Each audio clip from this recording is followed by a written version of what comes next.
Sejam bem-vindos ao Bluecast.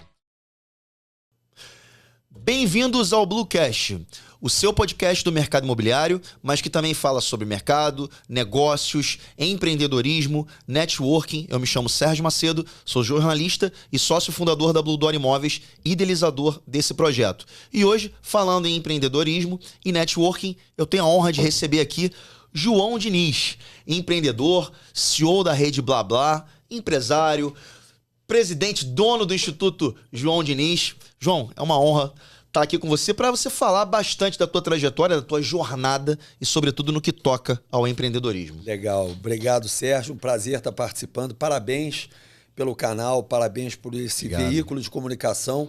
E muito inteligente, obviamente, você não só falar do seu mercado direto, né? Porque a gente estava até conversando agora há pouco, que os mercados todos estão interligados. Conversam, um ecossistema. Então é importante também a gente, em vez de nichar, a gente falar de uma forma um pouco mais aberta, porque a gente conecta com mais pessoas que às vezes acham que não tem a ver, mas daqui a pouco elas entendem que elas também permeiam aquele ecossistema. Com certeza, esse universo, né, que envolve networking, que envolve no teu caso, que a gente vai conversar bastante sobre empreendedorismo. Perfeito. E sobre tudo, né, sobre comunicação, uma série de outros dispositivos ali que fazem parte desse universo. Mas, João, mais uma vez é um prazer estar te recebendo aqui. Você que também é conselheiro da Abrazel, né, da Associação Brasileira de Bares e Restaurantes. Perfeito. Escreveu, autor de um livro, né? Sim, escrevi um livro chamado Ordem na Casa. Escrevi em 2022, onde ele fala um pouco da minha história, sim, mas não é uma biografia, mas ele fala da força do comércio, do turismo e da gastronomia no Rio de Janeiro, que é o que eu chamo da indústria limpa do Rio de Janeiro, né? Talvez seja um dos maiores ativos que a cidade tem, você focar no turismo, no comércio, na prestação de serviço, que é o que faz a economia girar, principalmente, as outras, obviamente, desdobram a partir do crescimento dela. Então, eu escrevo esse livro Ordem na Casa, eu tenho o prefácio escrito pelo Pedro Hermeto, presidente da Abrazel, um grande amigo de 30 anos, e me conhece desde os primórdios, né? Quando eu começo a empreender. E a gente vai chegar lá agora. É um prefácio bacana que ele fala, cara, você com 18 anos, você já empreendia e a gente ficava olhando, fala, cara, o que esse cara tá fazendo? Por que ele tá fazendo isso? E é interessante, o livro é muito bacana, depois eu vou disponibilizar ele até de forma digital para todo mundo. Maravilha. E falando, você falou aí na tenridade, eu vou além do João Diniz enquanto empreendedor. Na verdade, essa visão já começou lá você com 7 anos de idade, né? Eu queria que você contasse como camelô, pegando lá gibis do seu irmão e já negociando, já tendo esse tino comercial. Então eu queria que você falasse, né, como começou essa tua trajetória, essa tua jornada, já bem pequeno, no empreendedorismo. Não, bacana, bacana. Essa é a história que eu conto em alguns podcasts, né, alguns movimentos que eu participo, para mostrar que todos nós somos empreendedores, comerciantes, enfim. Sem dúvida. E é só você ter uma ideia e transformar uma ideia em dinheiro, né? E principalmente entender qual é a dor do mercado. Então, esse movimento, eu com 7 anos, enfim, eu morava em Laranjeiras com meu irmão, e é muito bacana porque ele era um cara com uma personalidade completamente diferente da minha. Eu era um cara mais ativo da rua, do futebol, do skate, da bicicleta. E ele era um leitor, era um desenhista, meu irmão, um grande designer. E então ele comprava, ele era um aficionado por comics, né? Comics. Paredes do quarto dele eram todas de gibis, deviam ter mais de 400 gibis. E eu olhava aqueles gibis ali, eu olhava e falava assim, cara, eu tô com muito dinheiro parado aqui dentro de casa e a gente precisa dar giro nesse dinheiro. Como é que a gente vai monetizar isso? Né? E aí eu conversei com ele foi... a gente chegou num consenso e ele cedeu para eu poder descer a montar uma banca, né? Que eu falo que eu virei camelô, mas assim, na verdade eu era um ambulante, enfim. Sim. E montei uma banca em frente de casa, eu morava ali numa rua das Laranjeiras, ali uma rua próxima, e comecei a vender para o público que passava. Eu tinha um colégio na minha rua, então as mães que passavam na hora do almoço e no final de tarde eram os meus clientes, né? Meu público-alvo, né? Então eu entendi qual o horário que eles passavam, qual o público, qual era o preço, qual era o gosto. Já tinha feito um estudo de mercado. Um estudo de mercado de forma pré-histórica. Pré-histórica. Né? E deu certo. Eu comecei a monetizar. No final de semana o colégio fechava. Eu mudava para a Rua das Laranjeiras, onde tinha um fluxo maior, para frente do supermercado. Então começa ali a entender de ponto comercial, de precificação, de público-alvo, enfim. E com isso eu começo a monetizar e foi a forma. Aí o meu primeiro movimento empreendedor. Empreendedor. Né? Seu primeiro grande passo no empreendedorismo. Foi ali que eu entendi que eu tinha uma veia empreendedora e uma coisa que ninguém me estimulou, pelo contrário. Uma mãe médica, um pai arquiteto, um irmão desenhista, hoje de designer. E foi uma coisa natural que eu coloquei ela em prática. Não, sem dúvida alguma. E aí já fazendo essa transição já para os teus 18 anos, você tá já com 30 anos de carreira, né, cara? Dentro do empreendedorismo, dos seus negócios, que a gente vai pautar aqui também. Legal.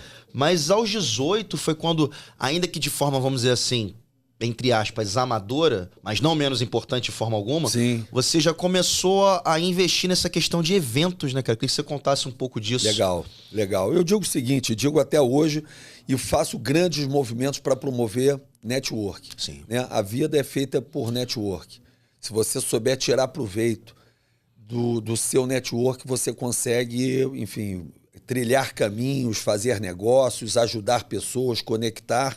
Então, ali, aos 18 anos, eu uma pessoa muito comunicativa, passando por vários colégios, por várias academias, praia, enfim, de noite. Eu era um cara que era uma pessoa muito social.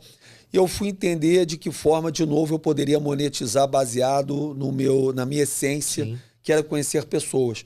E como eu era uma pessoa que gostava muito de sair e frequentar a noite, eu comecei a entender algumas dores, algumas carências do mercado naquela época e comecei a desenvolver eventos. Eu alugava casas na Barra da Tijuca, ia no Macro, né, na época, um supermercado, comprava bebidas em larga escala, né, porque era um open bar e open food, o formato dos eventos. Ia na Cadeg, comprava frutas e a dona Ovessi, uma senhora que trabalhava na minha casa, fazia uma mesa de pães, de frutas. E estava no começo do jiu-jitsu, trazia o pessoal da academia para fazer a parte de segurança. Sempre tinha um policial recém-formado abrindo uma empresa de segurança. Você estava sempre dando oportunidade para... É isso. Eu corria na praia, pegava onda. Então os barraqueiros da Orla, do Leblon, de Ipanema eram meus amigos. Então eu trazia eles para fazerem a parte de bar. Né? Ou seja, você pegando pessoas com qualificação técnica dentro de cada área e trazendo, que eu digo que o gestor ele é um maestro. Né? Eu não preciso entender de tudo, mas eu preciso entender de quem entende. E tá juntando essas pessoas, direcionando de que forma que eu entendo qual é a experiência que a gente quer gerar para poder, no final do movimento... Sinergia. Você é o conjunto da obra, da música, do ponto comercial, do público, da divulgação, do atendimento, do produto que você está servindo. E a gente conseguiu, enfim, eu rapidamente me tornei um dos maiores produtores de evento do Rio, fazendo dinheiro, fazendo conexões, e aí sim, obviamente, que você começa a se profissionalizar dentro de uma carreira que até então não era carreira, era uma brincadeira. Era uma brincadeira. Né? Exatamente. Mas com uma visão já empreendedora. Exatamente. Uma pegada empreendedora. E dali, João, o mais interessante é que você também começou a monetizar, como você falou anteriormente, até para você já pensar nos negócios que você iria ter ali na casa dos 20 e poucos anos. Porque aí, a partir dos 20, você, por exemplo... A questão do açaí, da chegada do açaí, né? O próprio lá em Búzios também, o teu contexto dos parrachos que você levou pra lá. Sérgio, eu vou te fazer um elogio, cara, eu vou em muito podcast, tá? Agora, a pessoa quando é pautada e já te estuda antes de fazer entrevista, eu vou te falar, tô impressionado. Obrigado. Porque, assim, eu vou em muitos podcasts e as pessoas muitas vezes não sabem, né? Ou escutam uma fala, mas você tá com um roteiro aí afinado, bacana, cara, parabéns. Obrigado. E eu fui para a Arraial da Ajuda em 95, né, conheci aquele movimento. Eu não tinha dinheiro para ir à Arraial da Ajuda, então, na verdade, eu fiquei na casa de amigos do meu irmão que tinham feito intercâmbio com meu irmão para os Estados Unidos. E eles voltaram eles eram espanhóis, na verdade, voltaram dos Estados Unidos e montaram um bar no Parracho, que era um grande point no Rio de Janeiro. Do Rio de Janeiro, não. Do Brasil de carnaval. E eu fui lá ver aquele movimento e eu falei, cara, esse movimento é entretenimento, é gastronomia, é praia, é relação. É o sunset, relação e tudo. E quando eu cheguei no Rio, de volta daquela magia, né? que tinham muitos cariocas que frequentavam aquela época lá, esse ponte, que era o Parracho, em Arraial da Ajuda. Eu falei, cara, eu quero fazer isso aqui em Búzios. E eu era um surfista, eu surfava em Búzios desde garoto, e tinha um bar ali na praia de Jeribá, que se chamava Aquaventos, era um bar parado, ele estava abandonado.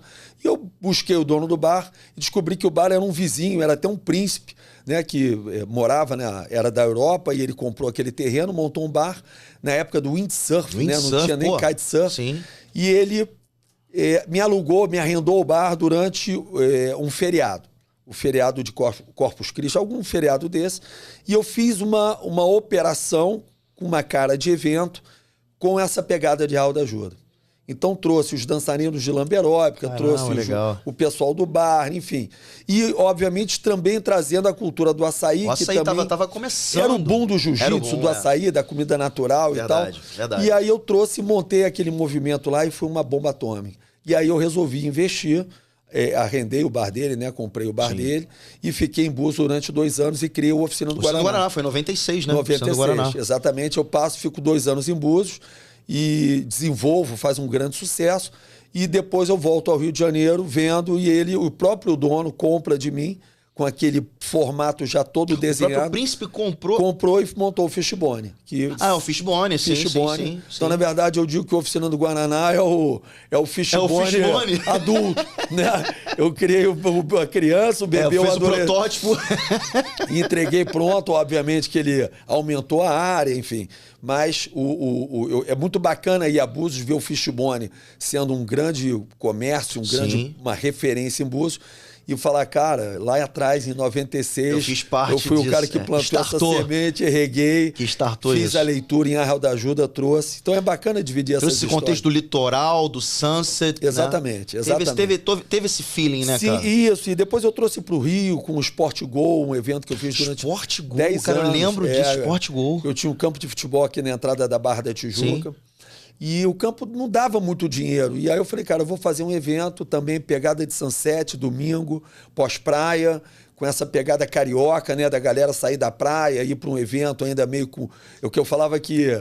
Como é que era? A gente usava pé com areia e sal no corpo, traje de gala. Traje de gala? A gente fazia uma brincadeira, né? E o nome do evento era Vocês Verão. Vocês Verão, mas todo mundo chamava de Sport Go, que era o nome do campo. Sport Go era conhecido. E aí pegou o Sport Go, a gente desistiu de chamar de Vocês Verão e virou Sport Go, e foi um evento que durou 10 anos. Não, e sempre também você com essa pegada de inovação, né, cara? Que, por exemplo, que eu já...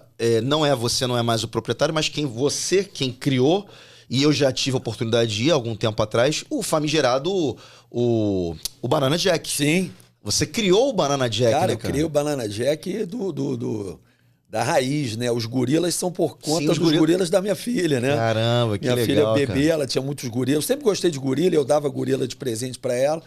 E aí, quando eu fui criar essa casa... insight. Eu falei, cara, quero fazer... Eu acho que a gente precisa pensar fora da caixa, né? Sem dúvida. Eu gostava de... Eu trabalhava na época em parceria com o Rádio Café. Então, eu vivia muito, assim, eu mergulhei muito fundo ali com...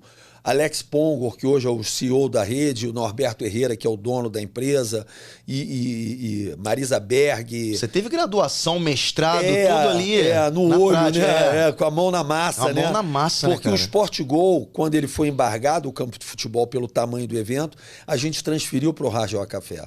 Então eu fico no Hard Rock Café 5 anos fazendo a gerência do Sport Go todos os domingos e depois eu assumo todas as sextas-feiras. Então eu praticamente vivia no... Viveu. Então eu entendia da cozinha, do caderno técnico, do posicionamento, de formas de negociação. Então eu aprendi aquilo ali, foi uma grande faculdade para mim. E quando eu fui montar uma casa, eu falei, cara, eu quero ter uma casa com um quê de Banana Jack, com um quê de Hard Rock Café. Mas eu não era fã de hambúrguer. Eu era fã de carne. E na época o Outback também já fazendo sucesso, eu falei, cara, eu vou me inspirar, né, nesses dois movimentos de uma forma gastronômica. Agora, como é que eu conto uma história diferente? Falei, cara, olhei o gorila, falei, cara, vou trazer esse gorila para cá. E aí comecei a desenhar o storytelling, né? Fui buscar, não tinha internet, então eu queria fazer uma arquitetura bem genuína americana, com aquelas escamas de peixe, com um telhado que se chama shingles. Os shingles de madeira. São de madeira. De madeira. E isso tudo eu tendo que entender, estudar, porque você não tinha esses recursos digitais hoje de informações, e fui mergulhar, trouxe um chefe que entendia dessa parte, e na época eu também prestava consultoria para uma casa chamada Slávia. Você trabalhou na Slávia, né? Na Slávia. Foi daí que veio o chopp artesanal, isso, que tinha um mestre cervejeiro chamado André Anotaf, que foi o cara que desenvolveu a Devassa. Foi o criador da fórmula da Devassa.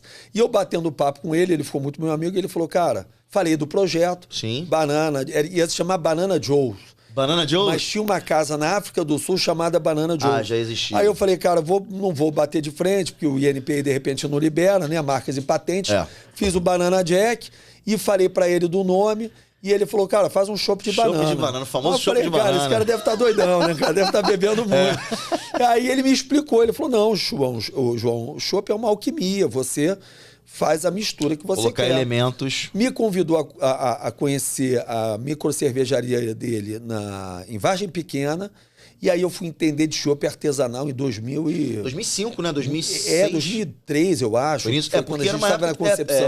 E não existia, Não existia esse conceito de chopp artesanal. Não, isso veio aparecer, sei lá, 15, acho 10 que anos na segunda década, ou metade da primeira década dos anos 2000. Exatamente. E aí a gente lança ali o chopp de banana, que na verdade era para ser um tempero. Uma pitada de banana no chopp. Vira bola e vira uma bomba atômica. As pessoas queriam tomar o chopp de banana, que a gente entendeu a fórmula. Eu queria uma fórmula leve para que as mulheres também não tivessem aquele amargor do chopp, né? Porque na época, assim, mulher bebia caipivódica e homem tomava chopp. Né? Era muito bem separado. Né? Separado. E eu falei, cara, eu preciso de uma bebida leve para que as mulheres também possam desfrutar desse diferencial.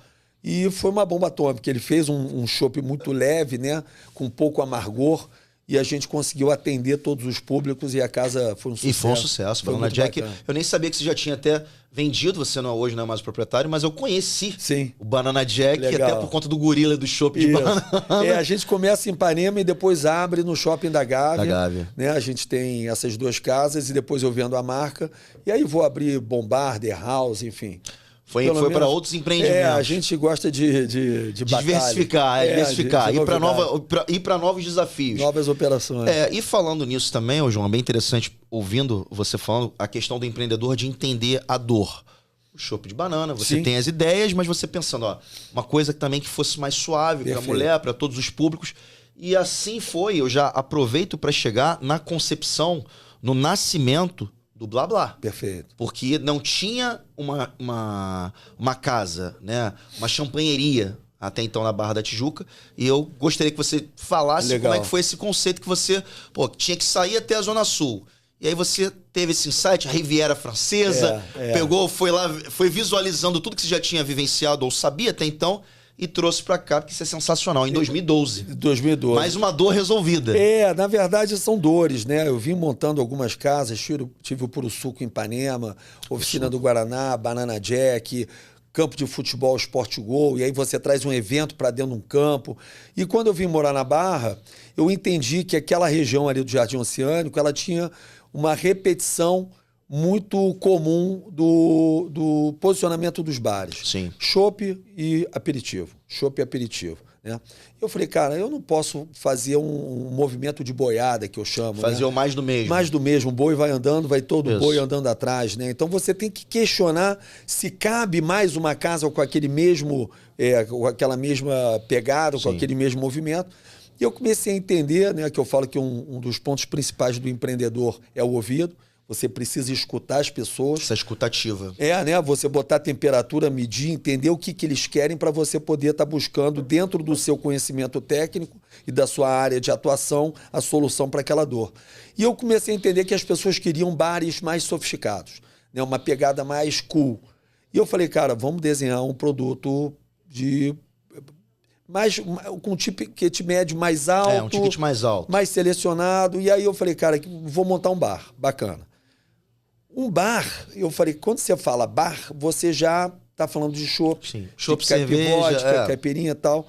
Eu falei, cara, então eu vou buscar um produto que ele vai me ajudar a já me posicionar lá na largada porque eu quero me posicionar com um público mais sofisticado. E, obviamente, aí são leituras, eu escolhi eleger a Champagne, porque ela já me dá um recado de antemão, né, que eu digo o seguinte, meu irmão designer, ele faz uma logo. Quando o designer precisa ficar explicando a logo para o cliente, é porque aquilo ali não está claro. Sim. Entende? Então, quanto mais óbvio você for, quanto mais direto ao ponto você for, mais rápido o recado chega. A percepção é mais... É mais direto. Mais direto. Então eu falei, cara, Champagne. Vou abrir uma champanheria. Pronto, já posicionei, já estou dando o recado do tipo de público, de posicionamento. Esse refinamento que você buscava. Agora, eu também tenho que tomar um cuidado, porque o Rio de Janeiro não é um mercado de público AAA. Quando falam isso para mim, o cara fala assim, olha, vou montar uma casa com público AAA. Eu falo, vai quebrar. Porque não existe esse público no Rio. O carioca, ele é muito informal. Muito informal. Ele é muito despojado, ele não é São Paulo, ele não tem tanto dinheiro do mercado quanto São Paulo. Então, eu também tive o cuidado de montar uma champanheria, mas deixar ela um pouco mais cool. Mais praia. E aí sim eu vou à Riviera Francesa, porque champanhe você fala de França. Sim. Então, você pode falar de Paris, que são as duas grandes referências, ou da Riviera, Côte d'Azur, praia.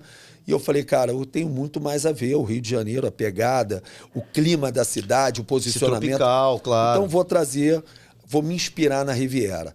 E aí você começa a desenhar o teu storytelling do seu produto, né, para você se posicionar no mercado.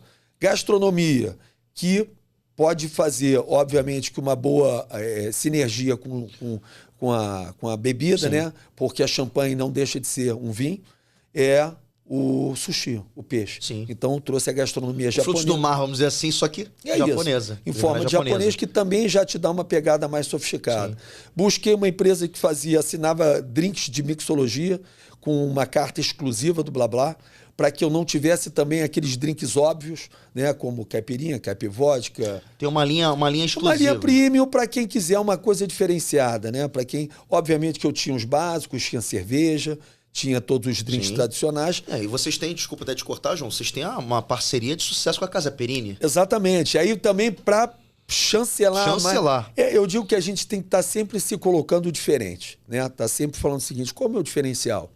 E aí fui na Casa Perini e eu falei, cara, nada mais justo do que eu ter uma champanheria, do que eu apostar no produto nacional e buscar um espumante no sul do Brasil para estar representando a minha marca. Eleita a terceira melhor do mundo em 2019. Exatamente, perfeito. Então, com isso a gente também, você começa a criar produtos que para você ter, você precisa ir. Porque se eu vendesse cerveja e Vive Clicquot, você entra em qualquer supermercado, você compra. Quando eu tenho drinks assinados, quando eu tenho espumante do Blá Blá feito pela Casa Perini, quando eu tenho alguns movimentos, a banheira, a linha de produtos... Aquela banheira miniaturizada, as tacinhas. As tacinhas. Quando você começa a ter... Você tem uma linha, uma assinatura, uma identidade, coleção. Exatamente. Isso eu aprendi no Hard Rock, isso eu aprendi no Porcão. No Porcão. O cinzeiro, né, cara? O cinzeiro, a história do cinzeiro é bacana. A história da banheira cravada na parede do bar é porque eu via um Cadillac do bar do Hard Rock Café. Eu falava, caramba, esse cara não tem bebida no bar, ele tem um Cadillac. E eu falei, cara, eu quero ter um Cadillac. Mas, obviamente, não um Cadillac. E como eu me inspirei na França, na Riviera Francesa, né? No Belle Époque, eu falei, vou trazer uma banheira vitoriana e vou cravar. Aquela banheira vitoriana com aquele estilo. Aquele estilo clássico, Clássico. Né? Então foi um sucesso. Aí eu falei, vou botar champanhe dentro da banheira. Né, para o banho de champanhe, enfim. Então, são movimentos que você vai fazendo. Depois eu busquei um fornecedor que miniaturizava essas banheiras, fazia taças coloridas para as pessoas levarem. E com isso você começa a criar uma identidade, porque, falando do cinzeiro, para quem não conhece essa história... A história do Porcão é bacana, porque quando você entende que a pessoa quer a sua marca na casa dela, você fez o seu dever de casa bem feito. Eu fui gerente do Porcão há muitos anos, e uma dos meus trabalhos era atender a marca institucional e as unidades. Eram 7 unidades, cada uma com os seus diferenciais de acordo com o público. Então isso também me ajuda a montar a Blá Blá, para poder respeitar mercado. Claro. O Blá Blá, ele tem uma essência, mas eu tenho Jardim Botânico, tem Nova América, teve Freguesia. São as 4 unidades, Então você precisa entender... De acordo com o perfil daquele local. Exatamente. E o Porcão tinha ilha, tinha Barra da Tijuca, tinha Rios, tinha Ipanema, tinha Miami, tinha Fortaleza. Mas um problema comum era que todo mundo roubava o cinzeiro do Porcão. E era uma época que as pessoas fumavam ainda dentro dos restaurantes, né? Então tinha aquele cinzeiro bem clássico, né? De cristal e que tinha logo do Porcão. E toda semana o gerente me ligava e falou, pô, seu João, todo mundo rouba o cinzeiro do Porcão e, pô, é um inferno isso. Preciso comprar mais 100, mais 200. E um dia eu virei pro Neudi, meu diretor, né? Que depois virou meu sócio no Sport Go. Cara, um gênio para mim, um dos grandes mentores que eu tenho. Falei, Neudi, estão roubando os cinzeiros, cara. E, cara, vamos tirar a logomarca. Porque aí vão parar de roubar, porque ele passa a ser um cinzeiro normal. Aí ele dá daquela forma muito tranquila, né, cara? O Neudi é de Nova Brécia, né, cara? Do interior do Rio Grande do Sul. Uma cidade super pequenininha. Foi criado na lavoura, né, cara? Ou seja, tem uma passagem da música Gentileza, que eu gosto, só fazer um parênteses, que fala o seguinte, o que é mais importante, a sabedoria, o livro ou a sabedoria? Né? Essa é uma frase muito bonita daquela passagem da música do Gentileza, né? E é isso, o que é mais importante, o livro ou a sabedoria? Né? E a sabedoria, ela é importantíssima. Claro. Né? Você não adquire ela só no livro, você adquire ela na vida. E no Neudi, com uma sabedoria muito grande, vira para mim e fala o seguinte, João, você tem 2% do faturamento total para investir em marketing. Né? Você faz Busdoor, avião, você bota a revista Globo, Veja Rio. Fazendo branding, né? Branding de marca, você faz ativações pontuais diante de cada bairro. Então, isso tudo é para a gente atingir o nosso cliente. Eu falei, então você gasta uma grana grande, né, cara? Eu falei, gasto. Ele falou, então, o cinzeiro é para roubar. Aí eu olhei para a cara dele e falei, cara, como assim? Ele falou, João, quando o cara pega o meu cinzeiro e leva para a casa dele... Ele vai lembrar. Ele eterniza a minha marca dentro da casa dele a R$1,50. Perfeito. A R$1,50. Ou seja, é o marketing mais barato e que eu tenho certeza que esse cara vai lembrar de todo dia de mim. Se eu fizer uma grande campanha numa revista Veja, ou num jornal, ou num Busdoor, o cara lembrou de mim ali, daqui a 3 minutos ele não lembra. Mas ele sabe que tem um cinzeiro diferente. Quando ele acorda todo dia na mesa de cabeceira ou na mesa da sala e tá lá o cinzeiro do Porcão, ele tá com a minha marca viva na mente dele. Ele quis levar a minha marca para dentro da casa dele. Ele faz questão de ter a marca. Ou seja, eu criei um objeto de desejo. Um objeto de desejo. Então daí eu começo a criar chopp de banana, engarrafei a banheirinha, banheiras, espumante blá blá, banheira, taça colorida, para que a gente possa deixar com que as pessoas sejam nossas divulgadoras. E isso foi bem inteligente, João, pelo seguinte também, porque não sei se você já sabia ou se não sabia, mas você fazendo isso envolve, dentro até da escola do empreendedorismo, o neuromarketing, ali a PNL, porque a pessoa coloca sentimento, quando ela lembra, sei lá, no banheiro, no quarto, na varanda, enfim, no rooftop, pô, aquela banheirinha aqui é lá do Blá Blá. Legal. Ou aquela taça. O bar, você tem a banheira no bar. Entendeu? Eu tenho isso aqui e eu vou voltar lá mais vezes. Traz emoção, né? Sem dúvida. A gente, o que eu falo é o seguinte, a vida não é sobre razão, é sobre emoção. Sobre emoção. Né? Por mais que eu sou uma pessoa com muita razão, né? E o futebol é a prova viva disso, que não faz o menor sentido, né? Se você parar para analisar, a pessoa sair de casa, pegar um ônibus, uma condução, ir para um estádio lotado, mal acomodado, com uma experiência geralmente ruim, podendo ter o risco de sofrer algum tipo de violência, pagar para ver um jogo que ela não ganha absolutamente nada com aquilo e volta para casa feliz da vida dizendo que eu sou o campeão. Que é o campeão. Né? Sendo que ela não é o campeão. Campeão é o clube. Mas se ela quer se sentir campeão, parabéns. Mas com certeza. Se você for pensar em razoabilidade... Não, razoabilidade não tem. Não tem nenhuma, né? Você não fala de criança. Você está falando de um marmanjo de 40, 50, 60 anos que chora, sofre, não dorme. Passa mal. Briga. Então, cara, você fala assim, cara, qual o ganho que você tem? Emoção, não é a razão. Então, a vida é muito mais sobre emoção do que sobre razão. Não, isso aí, sem dúvida. E, João, uma coisa que eu queria falar também, ainda à luz, pegando, obviamente, do empreendedorismo, uma coisa que eu já ouvi você falando, eu queria que você explicasse para a gente, explanasse isso muito bem, que o seu propósito, ele, além de difundir o empreendedorismo no país, né, sobretudo aqui no Rio de Janeiro, como você já bem o faz, a dificuldade que é ser empreendedor aqui. Sobretudo porque a gente já vem de uma cultura seletista. Perfeito. Né? Então eu queria que você explicasse isso, até porque você é um case de sucesso enquanto empreendedor. Então, por que do teu escopo de difundir? E logo em seguida, qual a diferença entre, preste atenção nisso, entre o empreendedor versus o comerciante? Legal, bacana. Deixa eu te fazer uma correção. Uma correção, obviamente, que eu nunca tinha parado para pensar nisso. E eu não me considero um case de sucesso no empreendedorismo. Eu me considero um case de resiliência no empreendedorismo. Caramba. E você falando agora, eu nunca tinha pensado nisso. Isso é uma fala minha inédita e que eu vou levar para a minha vida. Eu não sou um case de sucesso, eu sou um case de resiliência. Eu cheguei onde eu cheguei no empreendedorismo, não porque eu fui um grande sucesso, mas a minha resiliência me fez chegar onde eu cheguei. Então, assim, todo empreendedor, ele precisa ser, antes de técnico, antes de experiente, ele precisa entender que ele vai apanhar mais do que ele vai bater. Isso é bem verdade. Que ele vai perder mais do que ele vai ganhar. Só que ele não pode parar. Tem que ser um antifrágil. É isso, exatamente isso. É aquela frase de cair 8 vezes, né, e levantar 9 vezes. Tem que ser um Rock Balboa. Mas é isso. Não, aprenda a apanhar. Se divirta enquanto você apanha. Se divirta apanhando. Não que você goste. Tire coisas positivas das porradas que você toma. Porque elas que vão te transformar no que talvez as pessoas te chamem, como você me chamou de uma forma muito gentil, de um case de sucesso. Então, o Rio de Janeiro, o Brasil, não é um país próspero para empreendedores, né? Eu acho uma falácia quando você fala que abriram tantas empresas nos últimos anos. Eu quero saber o seguinte, quantas fecharam?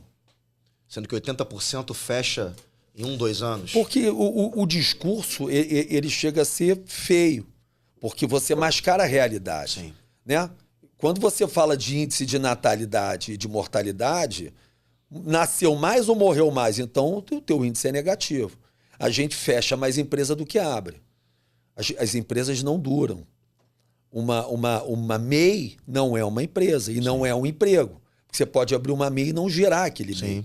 Então é uma mentira que o MEI ele pode abater o seu índice de desemprego de um país. Aquilo ali é uma mentira, é uma falácia. Entende? É um número, é só um número. É um número mentiroso. É um número mentiroso. Porque quanto uma MEI deveria faturar para ela ser entendido, sim, como uma pessoa empregada? E aí a gente começa a conversar, entende?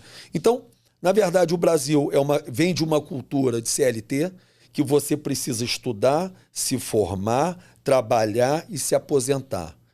E a cultura do empreendedorismo é para o louco. É para o cara que ou não deu certo em nada, ou foi demitido e não consegue se recolocar, então ele vai empreender. É visto de forma pejorativa. Ou então é o cara que fala assim, pô, cara, você vai montar um restaurante? A minha família me achava um cara diferente. Né? Eu falava, cara, estuda, faz um... Né? E eu não me identificava com universidade, com faculdade, com movimentos tradicionais. Né? Então eu falei, não, cara, eu quero ser dono de restaurante. Então, na época, não existia o empreendedorismo, existia o comerciante. Né? Você era um comerciante. E não tinha faculdade, não tinha curso, não tinha digital, não tinha nada. Então, eu queria trabalhar com pessoas, mas as pessoas também não te davam muito espaço, porque te viam como um futuro concorrente. Então, tudo que eu aprendi foi literalmente na dor, na resiliência. Eu digo que eu já quebrei muito mais do que eu dei certo. Então, eu já abri 30 casas e hoje eu tenho 5. Então, eu fechei 25. Sim. Então, matematicamente, eu dei mais errado do que eu dei certo. É uma coisa matemática. Então, eu gosto de falar isso para eu desconstruir né? o super-homem. Eu não sou o super-homem. Eu sou um cara incansável. Incansável. Eu estou montando agora uma academia no Vidigal, na comunidade do Vidigal, com uma proposta completamente diferente, num ambiente que eu não conheço, que eu Mas eu estou fazendo leitura e a gente vai abrir uma academia completamente fora da caixa, dentro de uma comunidade, tá indo pro novo. entregando autoestima, entregando qualidade de produto, entregando o preço que eles podem pagar, dentro daquela realidade. Aquela realidade. Não adianta eu fazer um high ticket porque não se paga, então eu preciso me adequar. Então, na verdade, a gente precisa entender que o Brasil, a política, ela não gera emprego. Então, se a política não estimular quem gera emprego, a gente vai ter um nível de desempregados, um índice de desemprego cada vez maior.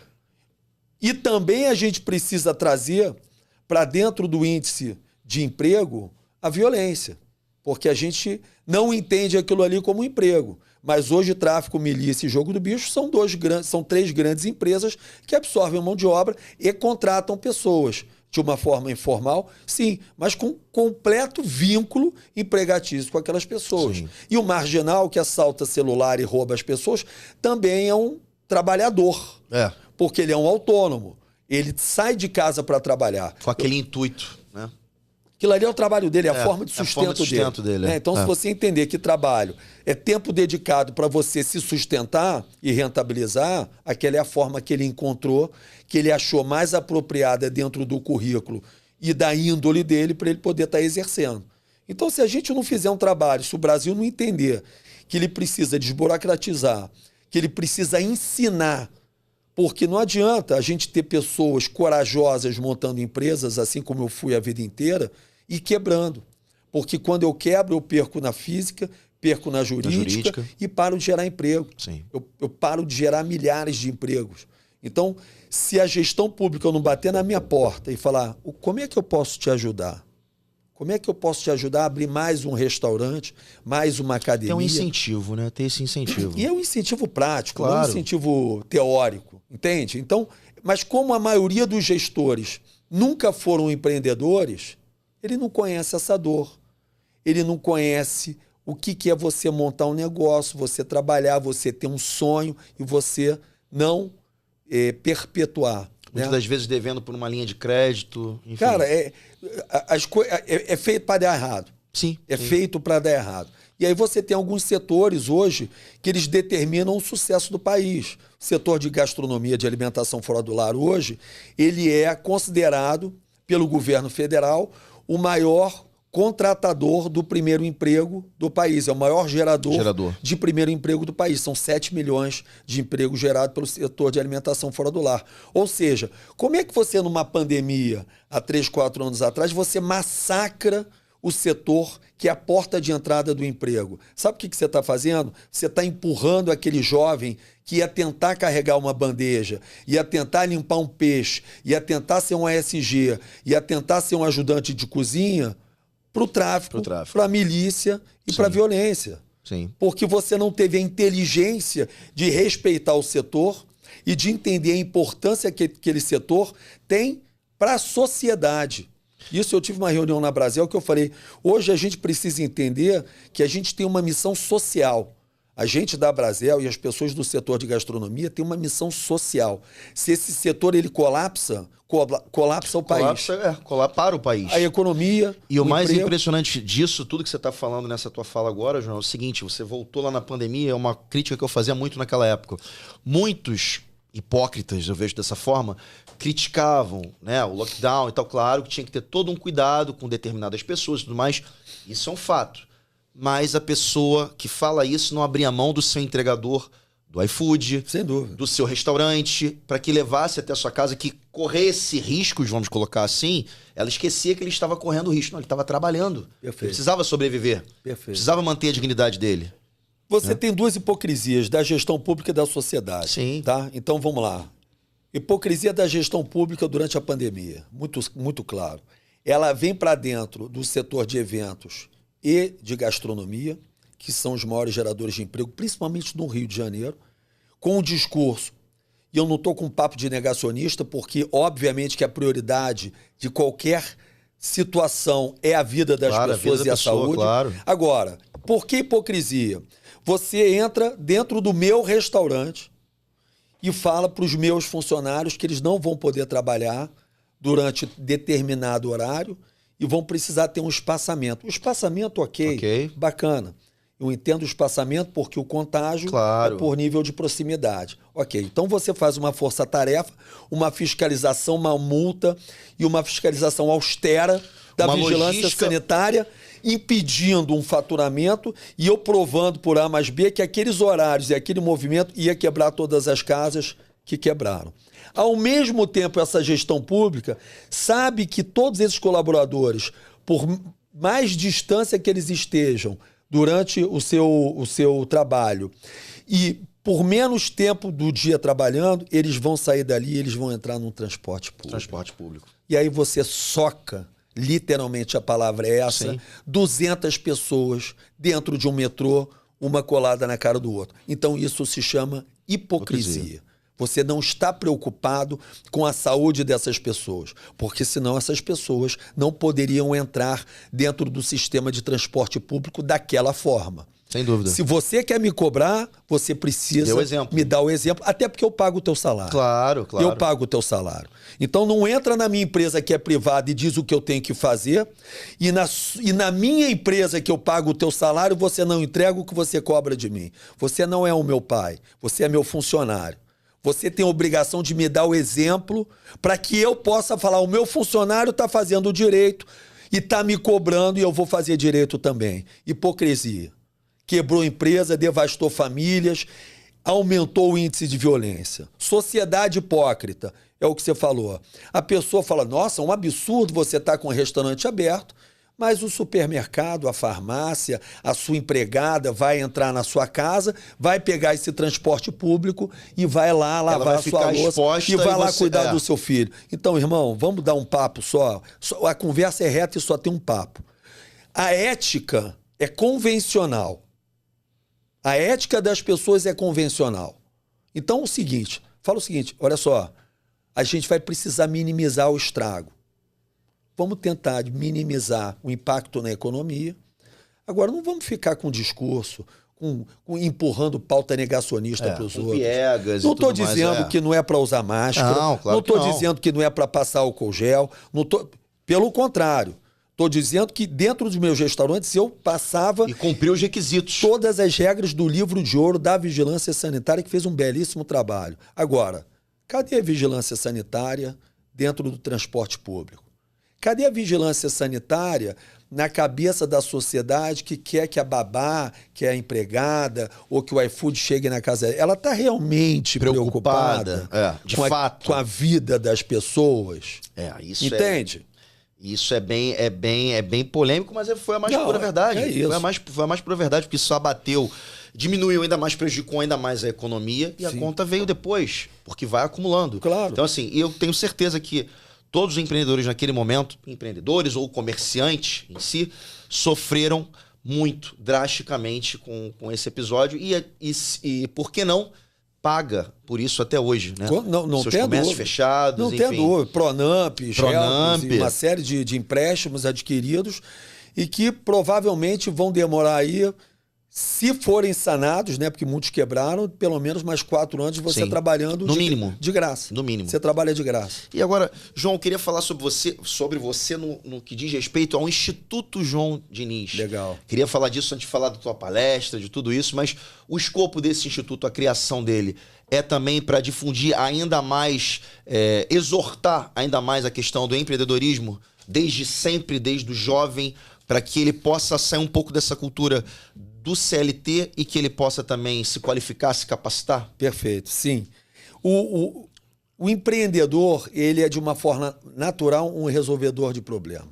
Eu gosto de simplificar, né? Eu sou empreendedor. Não, eu sou um grande resolvedor da maior quantidade de problemas da forma mais rápida possível. Porque eu não tenho tempo de acumular problema. Porque não adianta empurrar problema para debaixo do tapete e não adianta você postergar o problema, sim, porque amanhã você vai ter 2, 3, 4. Então o problema nasceu para você ir de frente para ele, matar ele no peito e resolver ele. Então, o que eu vi na pandemia quando nasce o Instituto João Diniz? Eu tinha o maior índice de desemprego na história do país, 18%, e eu tinha as pessoas me pedindo, pelo amor de Deus, emprego. e eu com as minhas empresas fechadas, de mãos atadas, porque eu sempre ajudei as pessoas a empregar as pessoas ou nas minhas empresas ou na empresa de pessoas conhecidas. Então eu crio uma ferramenta simples, óbvia e lógica, que é: vou para o mercado através de redes sociais, crio uma agência de emprego para comunicar com as empresas que estão autorizadas a trabalharem para poderem absorver a mão de obra. Crio um grupo, vários grupos de WhatsApp, as pessoas sem emprego se cadastram de forma gratuita e eu jogo vagas de emprego que me mandavam dentro dos grupos de WhatsApp para que as pessoas conectassem. Ou seja, eu criei uma mini secretaria de trabalho, coisa que a própria secretaria de trabalho não estava conseguindo resolver. Ok. Com isso, eu tenho um desdobramento, que é: João, fui lá, fiz entrevista e não consigo vaga de emprego porque eu não sei fazer nada. Aí eu falei: agora eu vou precisar qualificar tecnicamente essas pessoas. Mão de obra especializada. O que eu sei fazer e o que absorve mão de obra? Garçom, garçonete, ajudante de cozinha, ajudante de sushi, ajudante de bar, porque os deliveries estavam bombando. Sim. Então faço aulas de 18 horas dentro do meu restaurante, todo mundo de máscara, fazendo aulas, e depois eu dei continuidade, obviamente, onde eu formo e qualifico 1.500 pessoas com certificado para que elas possam, depois da entrevista de emprego, conseguir ser absorvidas. Então, na verdade, são mini secretarias de educação, de qualificação profissional e de emprego. Ensina, educa e emprega. Direciona. É isso que eu fiz. Foi daí que nasceu o Instituto João Diniz. E, paralelo, nas redes sociais, eu usava para dar palestras sobre empreendedorismo, de como você monetizar dentro de casa, legal, de como você entender quais os movimentos que a pandemia ia gerar para um mercado futuro, para você já sair na frente, técnicas de empreendedorismo, independente do ramo de atuação, para você entender que você precisa de planejamento. O que eu digo, existem 16 salas de cinema na vida da gente. Os filmes são sempre os mesmos. E no empreendedorismo é a mesma coisa. As pessoas montam negócio e quebram e não perpetuam por, principalmente, repetição de mesmos erros.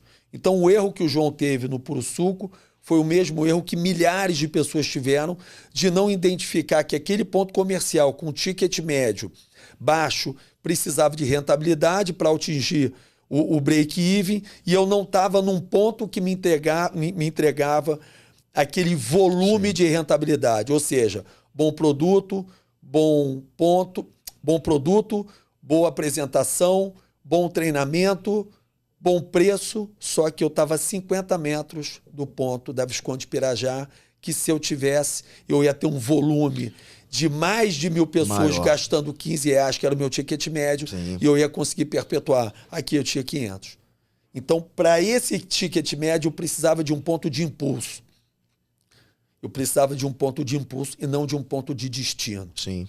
Porque é um produto que o cara passa numa rua movimentada, vê uma coxinha de galinha, entra e compra. Vê uma foto de sanduíche, entra e compra. Esse tipo de produto precisa de esquina, de avenidas com alto fluxo. Isso é de logística, né? Então, ninguém me contou isso. E eu precisei quebrar para aprender que, se você tem um produto, você precisa entender qual é o teu posicionamento. Eu sou destino? O cara vai sair de casa e vai falar: vou lá no Puro Suco. Não. Esse tipo de produto ele vai entrar porque ele vai tropeçar e cair dentro da tua loja. Então, eu tenho que estar num ponto que seja atrativo para ele. Agora, eu tenho uma joalheria.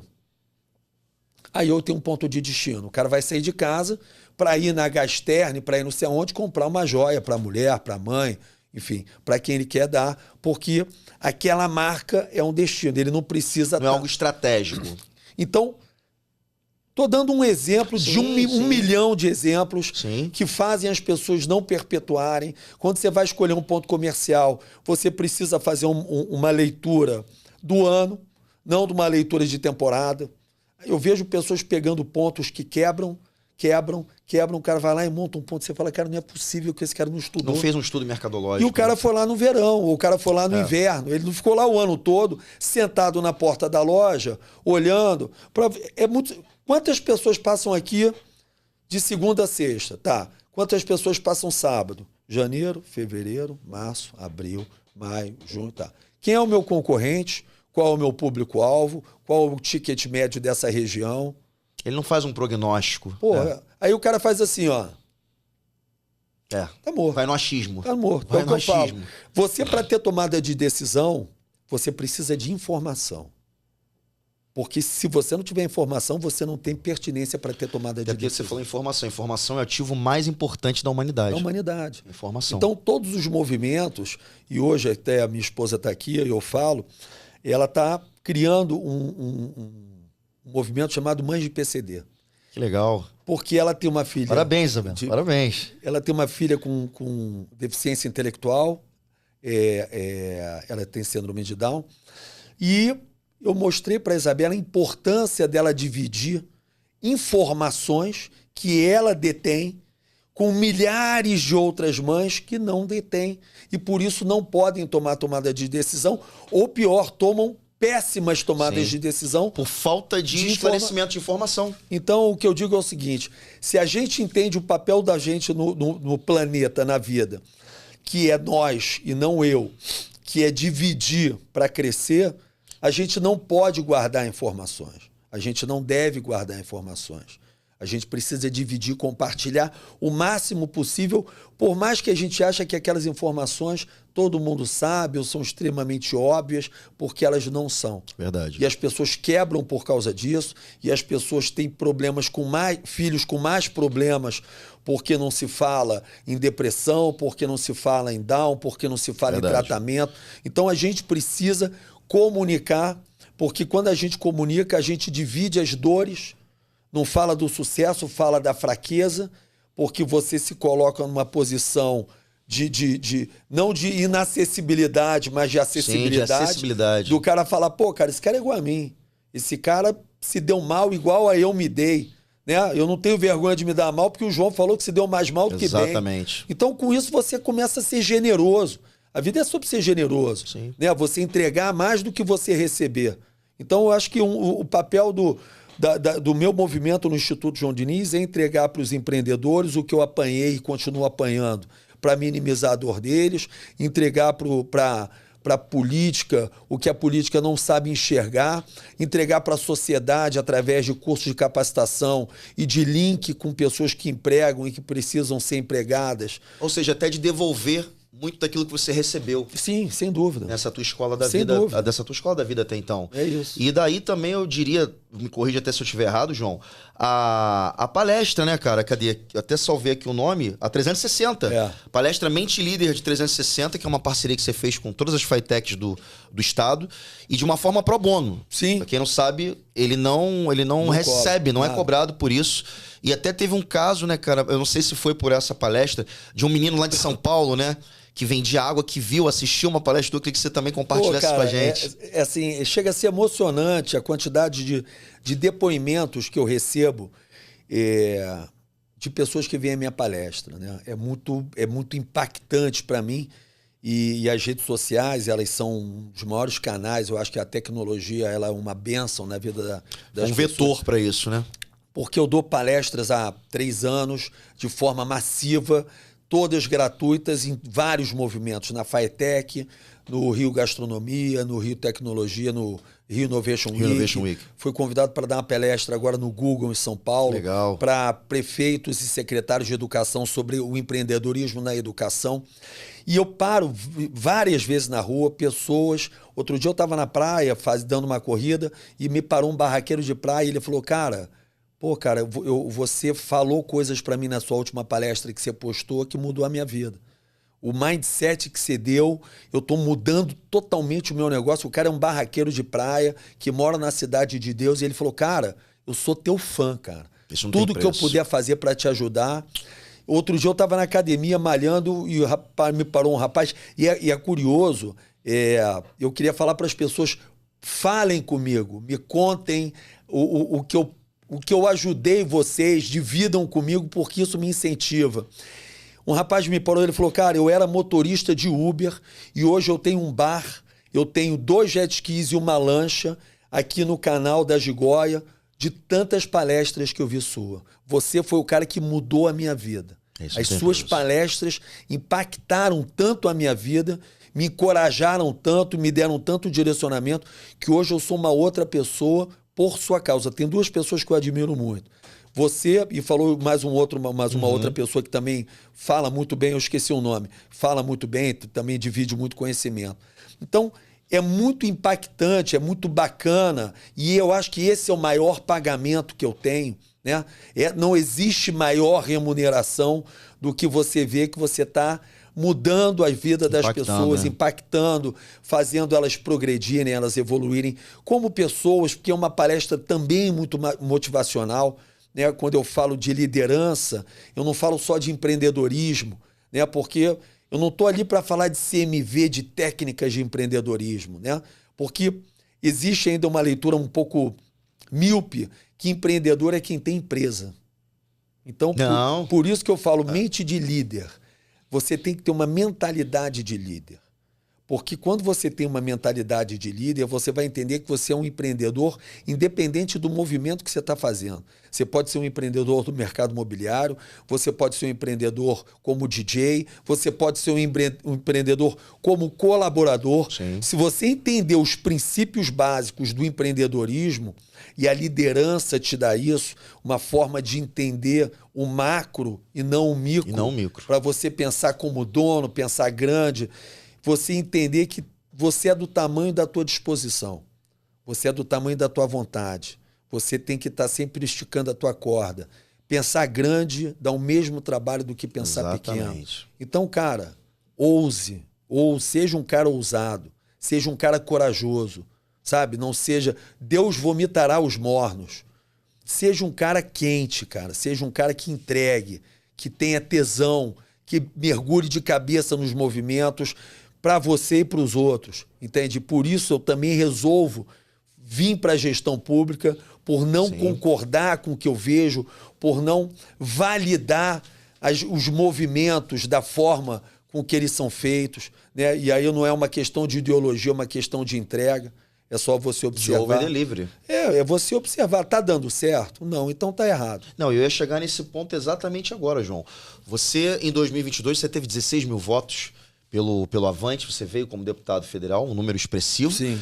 E dada, né, a complexidade de conquistar esse pleito, e agora como pré-candidato a vereador aqui pelo Rio de Janeiro, já antecipadamente faço votos que você conquiste o seu lugar, porque assim, você vai estar dando voz ainda mais ao empreendedorismo como um todo, e é uma forma também de você poder observar e fiscalizar, porque assim como o vereador, né, do latim do veredos, ele vai enveredando ali pelos caminhos da fiscalização e também apresentando propostas. Então você pode olhar com mais carinho a gastronomia, o empreendedorismo, a sua classe. Sim. E também, olhando a sua classe, você pode olhar também, ficar atinente para o outro lado, que é o lado que é o empregado. Então, eu acho que trazer essa tua expertise do gestor privado atrelado aos princípios, se adaptando aos princípios da administração pública, do gestor público, eu acho que isso pode e deve andar lado a lado. Sem dúvida. E você fazer disso um lugar muito melhor. Exatamente. Você falou uma coisa muito bacana, assim,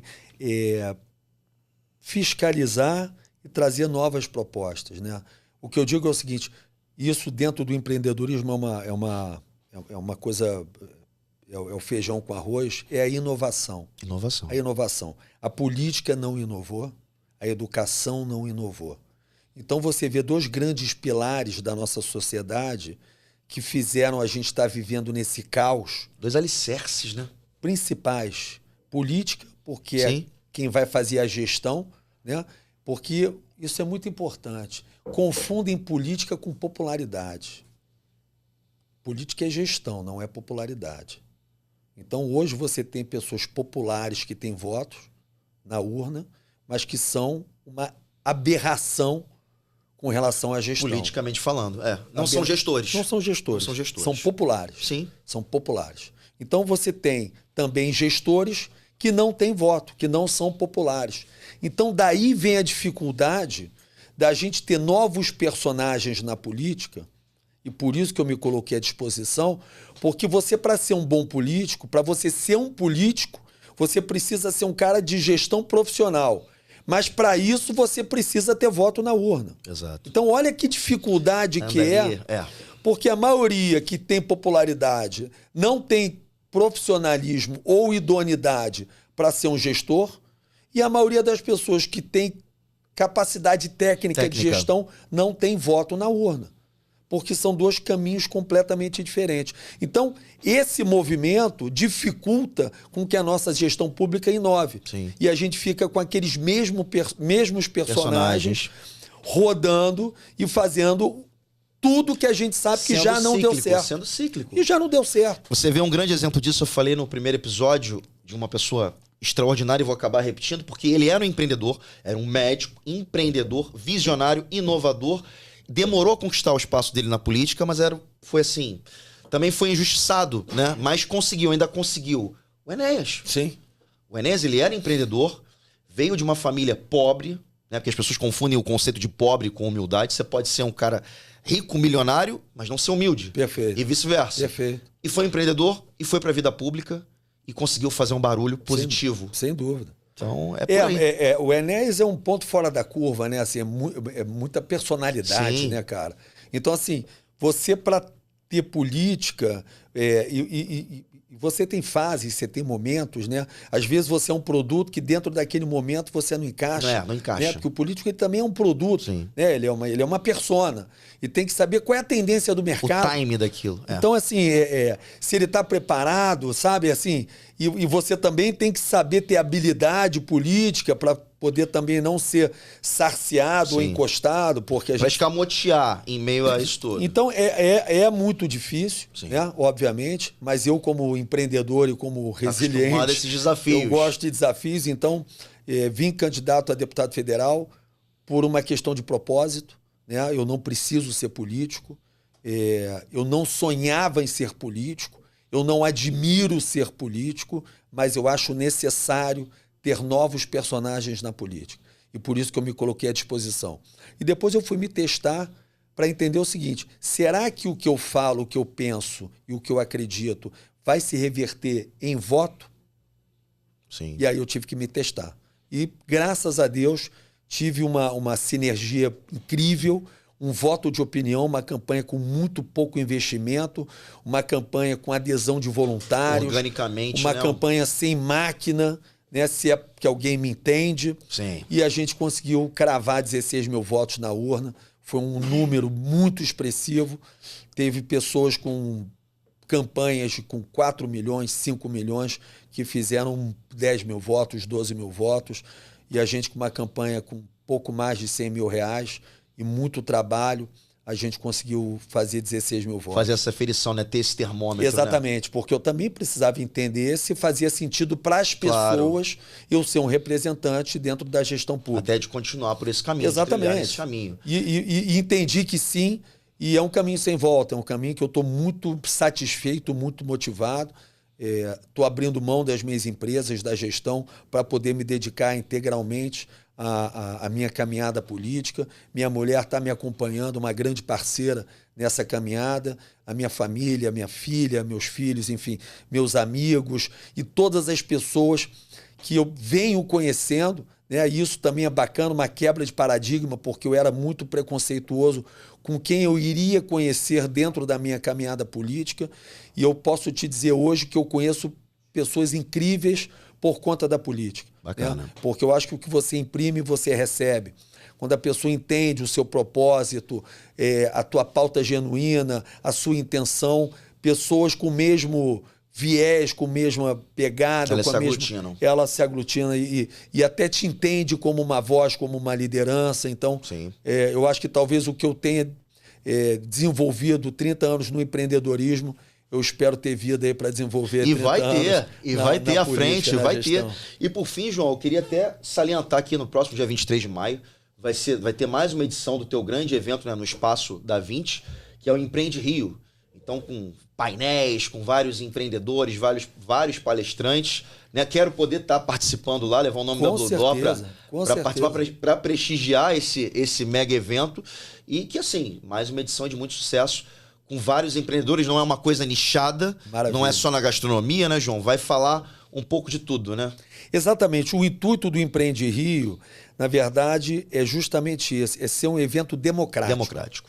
Democrático. Eu acho que a palavra é essa. Eu, como palestro em vários eventos ligados a diversos setores, turismo, gastronomia, empreendedorismo feminino, tecnologia, eu sempre vi que os eventos eram muito nichados. E eu falei, cara, eu vou criar uma marca, vou criar um movimento chamado Empreende Rio, onde eu vou estar juntando, aglutinando os setores que mais geram emprego, economia e visibilidade para o estado do Rio de Janeiro. Então eu criei num formato de seminários, painéis, onde eu convido palestrantes de altíssimo gabarito. Você está super convidado. Pô, obrigado, que honra, que honra. Com certeza, para participar, falando de comunicação, falando de vendas, falando do seu nicho, porque é importantíssimo, porque todos os nichos estão atrelados.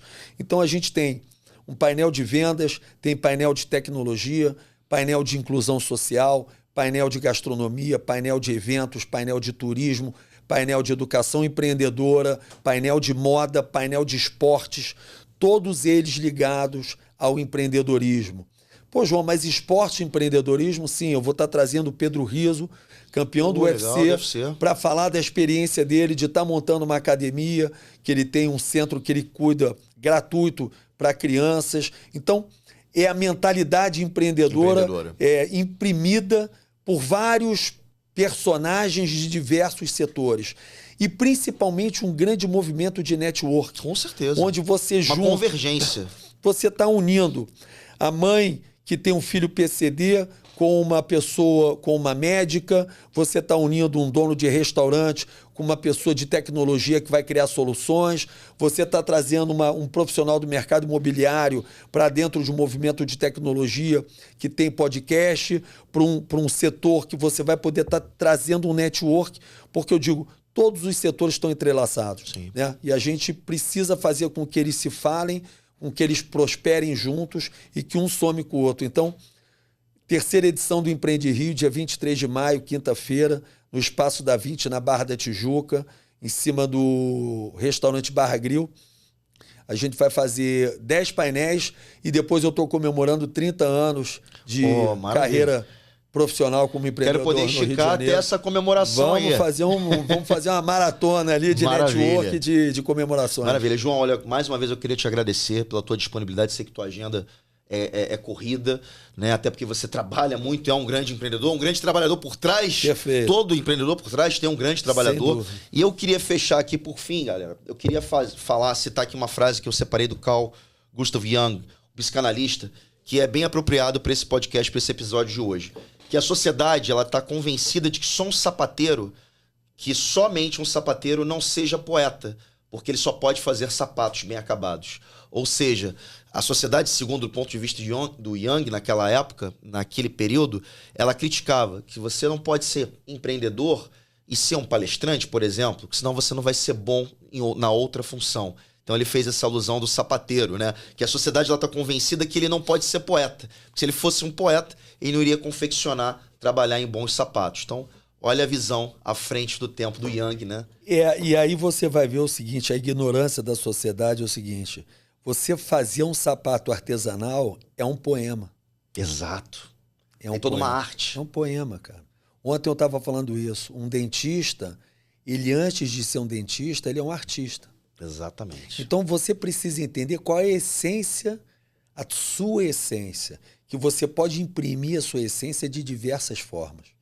Então, todo dentista é um artista porque ele vai dentro da sua boca com um dente, fazer um molde, ele é um artista. Cuidado, a forma de exercer a arte dele é através da odontologia. Então, o artista precisa aprender empreendedorismo porque muitas vezes ele pode ser um ótimo artista e um péssimo gestor do consultório dele.